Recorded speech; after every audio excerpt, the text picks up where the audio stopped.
তাদের আচার ব্যবহারের সাথে ফেরাউনের আচার ব্যবহারের মিল আছে। ফেরাউন ইচ্ছাকৃত বানু ইসরাইলের শিশু সন্তানদের জবাই করত, আর এরা আজকের যুগের ফেরাউন ইচ্ছাকৃতভাবে মুসলমানদের শিশু সন্তানদেরকে হত্যা করতেছে। তাদের টার্গেট পুরুষ মানুষও নয়, তাদের টার্গেট মহিলা মানুষও নয়, তাদের টার্গেট শিশু। ফেরাউন যেমন আদেশ দিয়েছিল বানু ইসরাইলের ছোট ছোট বাচ্চাদের হত্যা করতে হবে, তাদেরও আদেশ আছে মুসলমানদের ছোট ছোট বাচ্চাদের হত্যা করতে হবে। সম্মানিত উপস্থিতি, কিন্তু আমি আপনাদেরকে বলছি, আজকে আপনারা যেই ভয়ঙ্করতা, যেই ভয়াবহতা চোখের সামনে দেখছেন, এর চেয়ে শতগুণ বেশি ভয়াবহ এবং ভয়ঙ্কর যুগ মুসলমানেরা পার করেছে। সেটাই ইতিহাস, যে এর চেয়ে ভয়ঙ্কর এবং ভয়াবহ অবস্থা থেকে যদি আল্লাহ মুসলমানদের উত্তরণ দিতে পারে, তো এই অবস্থা থেকে উত্তরণ দিতে পারে। ওই অবস্থা থেকে আল্লাহ সুবহানাহু ওয়া তাআলা যেই কারণে যেইভাবে উত্তরণ দিয়েছেন, এই অবস্থা থেকে ওই কারণে ওইভাবে আল্লাহ সুবহানাহু ওয়া তাআলা উত্তরণের ব্যবস্থা করে দিতে পারেন। সেই ঘটনা কোন ঘটনা? ক্রুসেডারদের ঘটনা এবং হালাকু খা ও চেঙ্গিস খানের ঘটনা, তাতারি মঙ্গোলীয়দের ঘটনা। চীনের পাশে এখনো একটি রাষ্ট্র আছে মঙ্গোলীয়। আর ক্রুসেড বলা হয় যেই ক্রুশ বিদ্ধ করে শুলে চড়িয়ে ঈসা আলাইহিস সালাতু ওয়াস সালামকে হত্যা করা হয়েছিল মর্মে খ্রিস্টানেরা বিশ্বাস করে। ওই শুলের ইংরেজি হচ্ছে ক্রস চিহ্ন, কাঠ। সেই কাঠের সাথে এইভাবে হাত বেঁধে প্রেক দিয়ে মেরে ঈসা আলাইহিস সালাতু ওয়াস সালামকে হত্যা করা হয়েছিল মর্মে তারা বিশ্বাস করে। ঠিক এই আকৃতিটাই হচ্ছে ক্রুসের আকৃতি। সেটার উপর ভিত্তি করেই হচ্ছে ক্রুসেড, ধর্মযুদ্ধ, খ্রিস্টানদের জন্য ধর্মযুদ্ধ।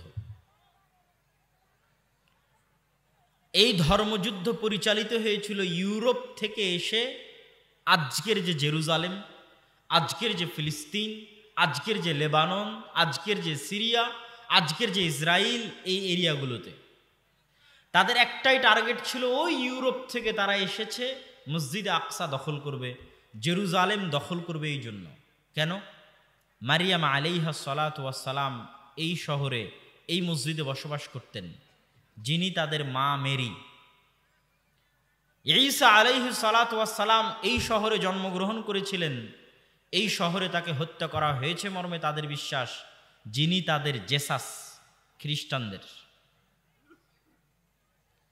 সম্মানিত উপস্থিতি, আর মঙ্গোলীয়দের চেতনা কি ছিল? মঙ্গোলীয়রা ছিল পৃথিবীর সবচেয়ে অসভ্য, অশিক্ষিত, বর্বর জাতি, যাদের কাছে না শিক্ষা ছিল না নিয়ম কানুন ছিল। তারা শুধু বুঝতো মানুষের রক্ত পান করতে হবে, মানুষকে নৃশংস পশুর মতো হত্যা করতে হবে। এই জন্য ওই যুগের আলেম ওলামারা মনে করেছিল এরাই ইয়াজুজ এবং মাজুজ। মঙ্গোলীয়রা যখন মঙ্গল থেকে বের হলো, তাতারেরা, চেঙ্গিসকা, হালাকু খারা, তখন এই গোটা মুসলিম বিশ্বের বড় বড় আলেম ওলামারা ফতোয়া দিয়েছিলেন এরাই ইয়াজুজ মাজুজ বের হচ্ছে। সবচেয়ে মজার বিষয় হচ্ছে, বা সবচেয়ে ইন্টারেস্টিং বা শিক্ষণীয় হচ্ছে, ক্রুসেডার এবং মঙ্গোলীয় এই দুই বড় বড় বিপদ একই সাথে মুসলমানদের উপর আপতিত হয়েছিল 50 থেকে 100 বছরের ব্যবধানে। এই জন্য আমি বলেছি ওই যুগটা আজকের যুগের চাইতে বেশি ভয়াবহ ছিল, বেশি ভয়ঙ্কর ছিল, বেশি ভয়ানক ছিল। আজকে গত 10-15 দিনে মাত্র 8-10 হাজার মুসলমানকে হত্যা করেছে। আর হালাকু খা, চেঙ্গিস খা যেদিন বাগদাদে প্রবেশ করে, ওই দিন 6 দিন ব্যাপী, প্রায় 1 সপ্তাহ ব্যাপী লক্ষ লক্ষ মুসলমানকে জবাই করা হয়েছে। লক্ষ লক্ষ হাত দিয়ে ধরেছে এবং জবাই করেছে বাগদাদে। তাহলে একদিকে ইউরোপ থেকে এসেছে ক্রুসেডাররা, আর একদিকে মঙ্গল থেকে এসেছে হালাকু খা এবং চেঙ্গিস খানেরা। এইরকম একটা ভয়াবহ, ভয়ঙ্কর, ভয়ানক পরিস্থিতি থেকে আল্লাহ সুবহানাহু ওয়া তাআলা মুসলমানদের উদ্ধার করেছেন। শুধু উদ্ধার করেছেন তা নয়, যুগ যুগ যাবৎ মুসলমানেরা যেই দেশ বিজয় করতে পারেনি, আল্লাহ এই ক্রুসেডারদের পরাজিত করার পরে, এই মঙ্গোলীয় তাতারদের পরাজিত করার পরে মুসলমানদেরকে সেই দেশ বিজয় করার সুযোগ করে দিয়েছিলেন। যুগ যুগ, সাহাবীদের যুগ থেকে মুসলমানেরা ওখানে গিয়ে মরত ওই দেশ বিজয় করার জন্য, পারেনি। সেটাই হচ্ছে আজকের তুরস্ক, সেটাই হচ্ছে আজকের ইস্তাম্বুল, সেটাই হচ্ছে আজকের কুস্তুনতুনিয়া। আরবিতে বলে কুস্তুনতুনিয়া, ইংরেজিতে বলে কনস্টান্টিনোপল। রোমান খ্রিস্টানদের সবচেয়ে বড় হেডকোয়ার্টার ছিল। পুরো ক্রুসেডের যুদ্ধের সময়ে জেরুজালেমের বিরুদ্ধে যে যুদ্ধ পরিচালিত হতো, এই যুদ্ধের হেডকোয়ার্টার ছিল তুরস্ক। এটা মুসলিম বিশ্বের সীমানা ছিল রাবাত। হাজার হাজার মুসলমানেরা এই রাবাত, এই সীমানায় গিয়ে মারা গেছে যে কবে আমরা ইস্তাম্বুল বিজয় করতে পারবো, কুস্তুনতুনিয়া বিজয় করতে পারবো। তাহলে দেখেন, মাত্র 200 বছরের মধ্যে ক্রুসেডাররা জেরুজালেম দখল করে নিল, মঙ্গোলীয়রা বাগদাদে লক্ষ লক্ষ মুসলমানকে জবাই করলো। একসাথে এই দুটা ঘটনা ঘটে যাওয়ার পরে, এই দুটা ঘটনা থেকে আল্লাহ তো মুসলমানদের উত্তরণ দিলেনই।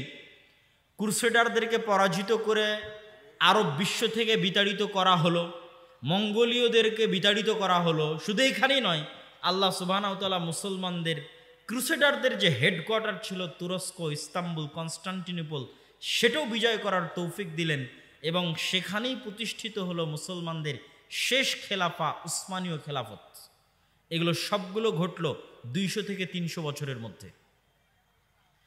তাহলে যেই মুহূর্তে ক্রুসেডারেরা এবং মঙ্গোলীয়রা বাগদাদ এবং জেরুজালেমে আক্রমণ করেছিল, ওই অবস্থা থেকে আল্লাহ উত্তরণ দিয়ে যদি কনস্টান্টিনোপল বিজয় করাতে পারেন, আজকে মুসলমানেরা যেই ভয়াবহ ভয়ানক পরিস্থিতির মধ্যে আছে, এখান থেকে আল্লাহ সুবহানাহু ওয়া তাআলা উত্তরণের ব্যবস্থা করে দিবেন। কিন্তু আপনাকে জানতে হবে তারা উত্তরণ পেয়েছিল কিভাবে। দুইজনের নাম বলে, তাদের সংক্ষিপ্ত ইতিহাস বলে আমরা আমাদের এই পর্ব শেষ করব। একজন হচ্ছেন সালাহুদ্দিন আল আইয়ুবী রাহিমাহুল্লাহ রাহমাতান ওয়াসিআ, আরেকজন হচ্ছে সাইফুদ্দিন কুতজ জাহিরুদ্দিন বেরবাস রাহিমাহুমুল্লাহ রাহমাতান ওয়াসিআ। যেই মুহূর্তে ক্রুসেডারেরা গোটা জেরুজালেম 70 থেকে 80 বছর যাবৎ দখল করে আছে, ওই মুহূর্তে ক্রুসেডারদেরকে মসজিদ আকসা থেকে বিতাড়িত করে মসজিদ আকসা বিজয় করেছিলেন সালাহুদ্দিন আইয়ুবী। সালাহুদ্দিন আইয়ুবীর উত্থান কিভাবে হয়েছিল? সালাহুদ্দিন আইয়ুবী কোথায় থেকে এসেছিলেন? সালাহুদ্দিন আইয়ুবীর যে সময় উত্থান, ওই সময় আব্বাসীয় খেলাফতের পতনের সময়। এখন পর্যন্ত তিনটে বড় খেলাফা মুসলিম বিশ্বে প্রতিষ্ঠিত হয়েছিল। এক, খোলাফায়ে রাশিদিনের 40 বছর, আবু বকর, ওমর, উসমান, আলী। 2, উমাইয়া খেলাফত। উমাইয়া খেলাফতে সবচেয়ে বেশি দেশ বিজয় হয়েছে। উমাইয়া খেলাফত আমলে মুসলমানদের কাজই ছিল দেশ বিজয় করা। আব্বাসীয় খেলাফতে তেমন একটা দেশ বিজয় হয়নি। আব্বাসীয় খেলাফতে হয়েছে জ্ঞান বিজ্ঞানের চর্চা। মুসলমানেরা জ্ঞান বিজ্ঞানে বিশ্বের সবচেয়ে বড় বড় বিশ্ববিদ্যালয় বাগদাদ এবং কর্ডোভায় তৈরি করে ফেলেছিল। যদিও কর্ডোভা ছিল আব্বাসীয়দের বাইরে উমাইয়া খেলাফতের অধীনে, আর আব্বাসীয়দের শেষ আমল ছিল সেলজুক, মামলুক, এইরকম খণ্ড খণ্ড সালতানাতের অধীনে। তারপরে নতুন খেলাফত আসলো উসমানীয় খেলাফত। তাহলে যখন সালাহুদ্দিন আইয়ুবীর উত্থান হচ্ছে, তখন মুসলমানদের শক্তিশালী কেন্দ্রীয় কোনো শাসন ব্যবস্থা নাই। নওগাঁর একজন আমির, রাজশাহীর আর একজন আমির, ঢাকার একজন আমির, দিনাজপুরের একজন আমির, এইরকম মুসলিম দেশগুলো খণ্ড বিখণ্ড আকারে আমির ছিল। কেউ সিরিয়ার হালবের আমির, কেউ সিরিয়ার হেমসের আমির, কেউ মিশরের আমির, এইভাবে ছিল। ওই সময় সেলজুকদের হাতে জামেআতুল আজহার, আজহার বিশ্ববিদ্যালয়ের আলোকে বাগদাদে একটি মাদ্রাসা তৈরি হয়েছিল, তার নাম মাদ্রাসা নিজামিয়া। আপনারা এখনো শুনবেন যে দারসে নিজামি এখনো বলা হয়। এই যে পাতাড়ি মাদ্রাসা যখন কওমি মাদ্রাসা ছিল তখন দেখবেন এখানে লেখা হতো যে দারসে নিজামিতে পরিচালিত হয়। এই দারসে নিজামিটা এসেছে ওই নিজামিয়া মাদ্রাসা। যিনি শিক্ষামন্ত্রী ছিলেন নিজামুল মুলক তার নাম, তিনি মাদ্রাসাটা তৈরি করেছিলেন, তার নামে মাদ্রাসার নাম মাদ্রাসা নিজামিয়া। ওই মাদ্রাসা নিজামিয়া থেকে বড় বড় ছাত্র তৈরি হয়েছে। ইবনে আসাকির তৈরি হয়েছে, তারিখে দেমাশকের লেখক ইবনুল আসির তৈরি হয়েছে, আরো বড় বড় আলেম ওই মাদ্রাসা নিজামিয়া থেকে এসেছে। এই মাদ্রাসা নিজামিয়ার ছাত্ররাই পরবর্তীতে ক্রুসেডারদের কাছ থেকে এবং মঙ্গোলীয়দের কাছ থেকে মুসলমানদের আজাদ করার জন্য জিহাদের নেতৃত্ব দিয়েছিলেন। এখান থেকেই উত্থান ঘটে সালাহুদ্দিন আইয়ুবী রাহিমাহুল্লাহ। সালাহুদ্দিন আইয়ুবী রাহিমাহুল্লাহ তার চাচা আসাদুদ্দিন শেরকোহের সাথে মিশরে একটি অভিযান পরিচালনা করতে এসে তিনি মিশরের দায়িত্বপ্রাপ্ত হন। আস্তে আস্তে তিনি মিশর এবং সিরিয়া দুই দেশেরই দায়িত্বপ্রাপ্ত হন। এই দুই দেশের দায়িত্বপ্রাপ্ত হওয়ার পরে জেরুজালেম বিজয়ের আগ পর্যন্ত অসংখ্য মুনাফিকের তাকে মোকাবেলা করতে হয়েছে। শুধু মুনাফিকে ভরা। ক্রুসেডাররা নারী দিয়ে আর টাকা দিয়ে মুসলমান আমির ওমারাদের কিনে নিত। কেউ ইসলামের কারণে জিহাদ করতে ইচ্ছুক ছিল না। সবার মাথায় আছে জাতীয়তাবাদের কারণে জাতিভিত্তিক জিহাদ হতে পারে।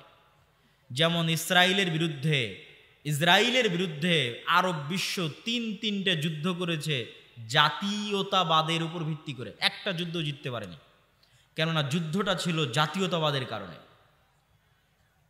তো জেরুজালেম যখন ক্রুসেডাররা দখল করে নিয়েছিল তখনও যুদ্ধ হয়েছিল জাতীয়তাবাদের কারণে, জিততে পারেনি।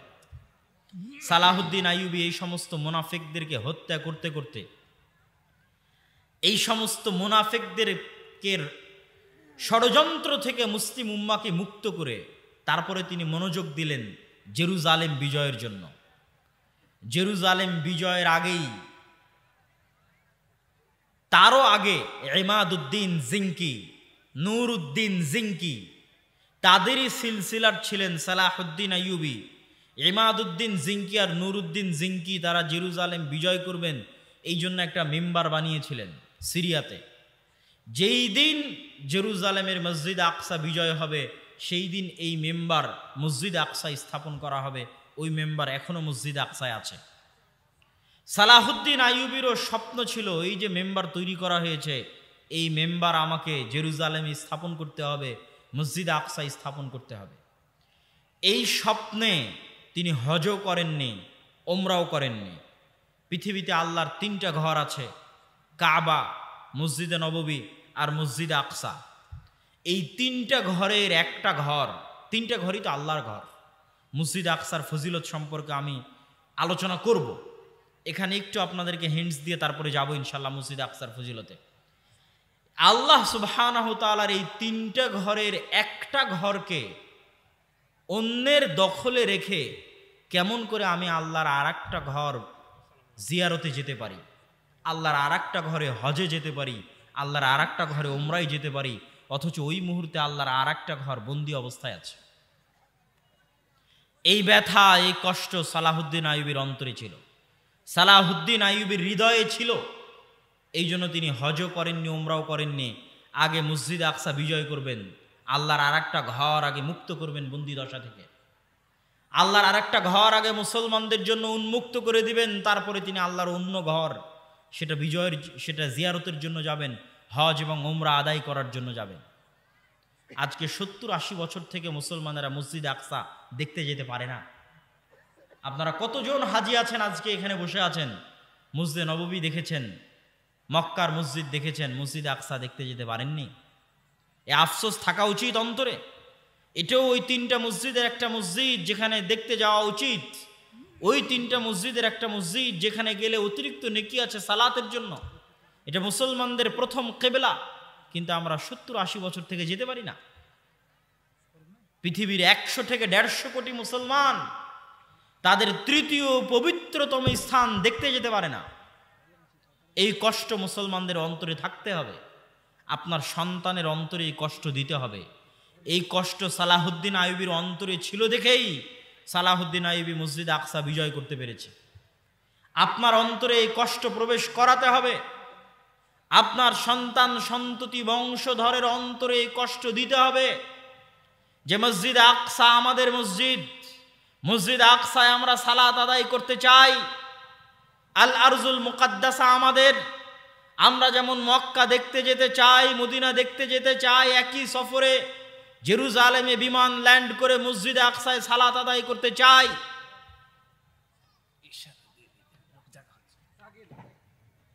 আপনারা যারা একটু সামনের দিকে যদি অল্প অল্প করে চেপে বসেন, পিছনে লোকজন জায়গা পাচ্ছে না, একটু অল্প অল্প করে একটু চেপে বসেন যাতে পিছনে লোকজন বসতে পারে।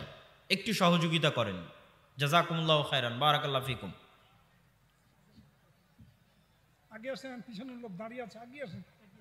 যে পিছনে অনেক লোক ঘোরাফেরা করছে, দাঁড়িয়ে আছে, তারা বসতে পারছে না। আপনারা একটু একটু করে সামনের দিকে আগালে তারা বসার সুযোগ পাবে। জি, সম্মানিত উপস্থিতি, সালাহুদ্দিন আইয়ুবীর অন্তরে এই কষ্ট ছিল যে তিনি মসজিদে আকসায় সালাত আদায় করতে পারেন না, মসজিদে আকসায় প্রবেশ করতে পারেন না, মুসলমানেরা পারে না। এই দুঃখে এই কষ্টে তিনি হজ করেননি, উমরা করেননি।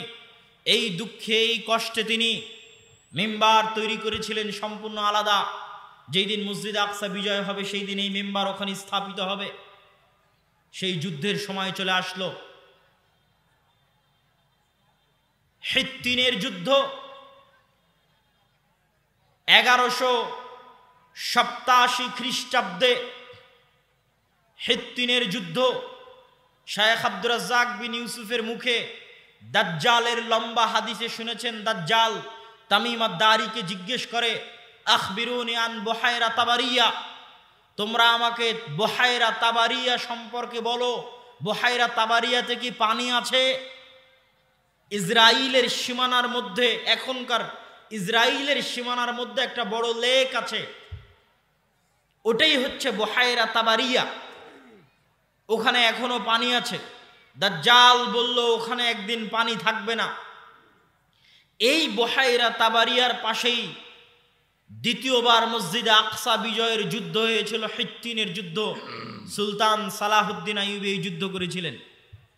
এই যুদ্ধে মুসলমানদের যে প্লাস পয়েন্ট ছিল, আজকেও মুসলমানদের ওই প্লাস পয়েন্ট আছে যুদ্ধে, আজকেও আছে। কি প্লাস পয়েন্ট ছিল?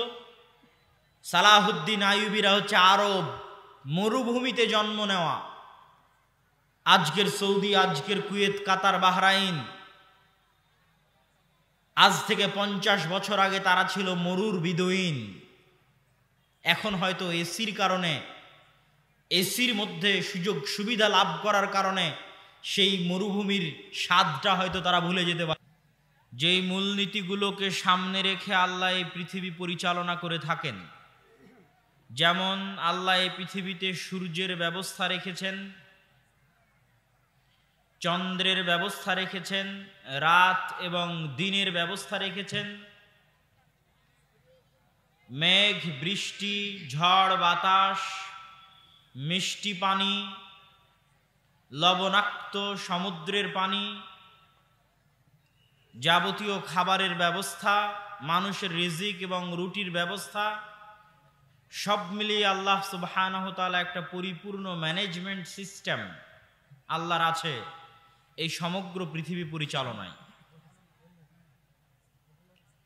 এই ম্যানেজমেন্ট সিস্টেমের মধ্যে আল্লাহ সুবহানাহু ওয়া তাআলার কিছু রুলস অ্যান্ড রেগুলেশন আছে, কিছু নিয়ম কানুন আছে, যেটা করলে যেটা হয়, আবার কিছু করলে কিছু হয় না। তো আল্লাহ সুবহানাহু ওয়া তাআলার পৃথিবী পরিচালনার এই মূলনীতিগুলো জানার একটাই উপায় হচ্ছে ইতিহাস। যেহেতু আমরা সীমিত জ্ঞান আল্লাহ আমাদেরকে দিয়েছে, এই সীমিত জ্ঞান নিয়ে আমরা ভবিষ্যতের খবর জানি না। এই সীমিত জ্ঞান নিয়ে আমরা মাযা তাকসিবু গাদান, আগামীকাল একটা নাফস কি উপার্জন করবে তা জানে না। ওয়া বিআইয়ি আরদিন তামুত, কোন মাটিতে মারা যাবে তা জানে না। ঠিক তেমনি আমরা আমাদের নিজেদের শরীর, আমাদের সার্বিক অবস্থা সম্পর্কেও জানি না। জানেন কে? আল্লাহ সুবহানাহু তাআলা। আমরা জানতে পারি কি অতীতে হাজার হাজার বছর থেকে পৃথিবীতে কি হয়ে আসতেছে, আল্লাহ সুবহানাহু তাআলা কি করে আসতেছেন পৃথিবীতে, তা জানার উপায় আমাদের কাছে আছে, ইতিহাস। এই জন্য স্বয়ং আল্লাহ সুবহানাহু তাআলা পবিত্র কোরআন মাজিদে ইতিহাসের আলোচনা করেছেন। পবিত্র কোরআন মাজিদে আদম, ইবলিস, জান্নাত থেকে বিতাড়িত হওয়ার ঘটনা, হাবিল কাবিলের ঘটনা, নূহ আলাইহিস সালাতু ওয়াস সালামের মহা প্লাবনের ঘটনা, ইব্রাহিম, মুসা, ঈসার ঘটনা, এগুলো সকল ঘটনা আল্লাহ সুবহানাহু ওয়া তাআলা নিজে পবিত্র কোরআন মাজিদে বর্ণনা করেছেন। তার অর্থ হচ্ছে ইতিহাসের গুরুত্ব আছে, এই জন্যই আল্লাহ সুবহানাহু ওয়া তাআলা কোরআন মাজিদে ইতিহাস বর্ণনা করেছেন।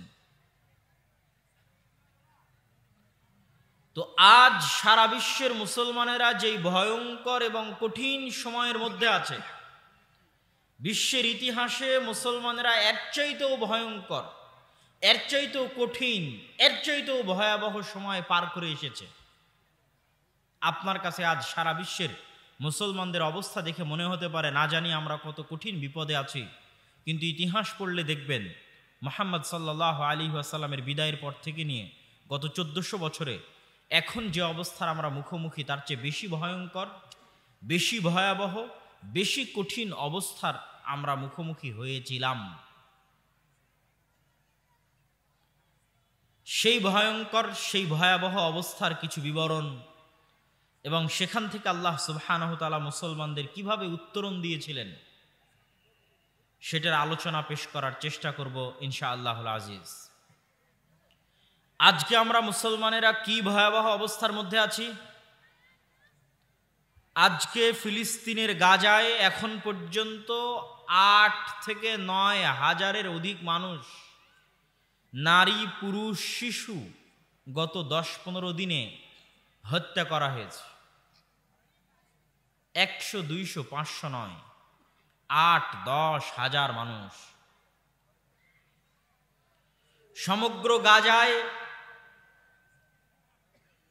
জ্বালানি তেলের 27 দিন যাবৎ 1 ফোঁটা সরবরাহ নাই। জ্বালানি তেলের সরবরাহ না থাকার কারণে মেডিকেল এবং হাসপাতালগুলো যেগুলো জেনারেটরের উপর ভিত্তি করে চলছিল সেগুলোও বন্ধ হয়ে গেছে। সমগ্র গাজায় মোবাইলের নেটওয়ার্ক এবং ইন্টারনেট ব্যবস্থা বিচ্ছিন্ন, পৃথিবী থেকে সম্পূর্ণরূপে ডিসকানেক্টেড। তারা পৃথিবীর মানুষকে কিছু বলবে, তারা বেঁচে আছে না মরে যাচ্ছে এটা বলার তাদের কাছে কোনো সুযোগ নাই। সমগ্র গাজায় খাদ্য সরবরাহ বন্ধ। যদিও অল্প কিছুদিন পূর্বে সামান্য খাদ্য সরবরাহ সুযোগ দেওয়া হয়েছে, কিন্তু সেটা লক্ষাধিক মানুষের মধ্যে 1 ফোঁটা পানির মতো। সম্মানিত উপস্থিতি, সমগ্র বিশ্বের মুসলমান অমুসলমান, মুসলিম অমুসলিম সকল শাসকের সামনে, আধুনিক বিশ্বের সকল মিডিয়ার সামনে, আধুনিক বিশ্বের সকল সামাজিক যোগাযোগ মাধ্যম, ফেসবুক, টুইটার, ইউটিউবের সামনে প্রতি সেকেন্ডের আপডেট পাওয়ার যে যুগ, সেই যুগে প্রকাশ্যে দিনে দুপুরে মুসলমানদের সাথে এই ব্যবহার করা হচ্ছে, এই আচরণ করা হচ্ছে, কিন্তু টু শব্দ করার, বন্ধ করার, বাধা দেওয়ার কেউ নাই। এখান থেকে আপনি বুঝতে পারবেন যে আজ সারা বিশ্বের মুসলমানদের অবস্থা কতটা অসহায়, কতটা নিদারুণ, কতটা করুণ। মধ্যপ্রাচ্যের মধ্যে ইসরায়েল নামক যে রাষ্ট্রটি স্থাপন করা হয়েছে, আমার মনে হয় পৃথিবীর একমাত্র রাষ্ট্র যার নির্ধারিত কোনো বর্ডার নাই। প্রতিটা দেশেরই একটা বর্ডার আছে, যে আমি এই সীমানা হচ্ছে আমার। যেমন আপনাদের পাতাড়ির যে সীমানা, এই সীমানা কত সালে নির্ধারিত হয়েছে বলতে পারবেন? জি, আপনাদের পাতাড়ির যে বর্ডার ভারতের সাথে, এটা কত সালে নির্ধারিত হয়েছে? 1947 সালের বর্ডার এটা, 71-এরও না। মানে আমরা যে মানচিত্রে বসবাস করি, এই মানচিত্রটা আমরা 71-এ পাইনি, এই মানচিত্রটা আমরা 47-এ পেয়েছি, যেটাকে বলা হয় পাকিস্তান আন্দোলন। মুসলমানদের জন্য আলাদা দেশ লাগবে মর্মে যে আন্দোলন হয়েছিল, সে আন্দোলনের ফলশ্রুতিতে পূর্ব পাকিস্তানের মুসলমানদের জন্য যে দেশ তৈরি হয়েছিল, সেই দেশ এই দেশ, এই সীমানা সেই সীমানা। তো পৃথিবীর একমাত্র দেশ যার কোনো বর্ডারই নাই। মানে আজ সকালে আমি বললাম এই পর্যন্ত আমার বর্ডার, সকালবেলা ঘুম থেকে উঠে বলছি না ওই পর্যন্ত আমার বর্ডার। যেমন আপনাদের এলাকায় জমির আইল হয়, তো কিছু মানুষ থাকে যে জমির আইল কাটতে কাটতে তার সীমানা বাড়াতে থাকে, প্রতি বছরই একটু করে কাটে আর একটু করে ওইদিকে ঠেলে। তো পৃথিবীর হয়তো একমাত্র দেশ যার কোনো বর্ডার নাই। সে আজ বলবে এই পর্যন্ত আমার বর্ডার, তো ওই পর্যন্ত।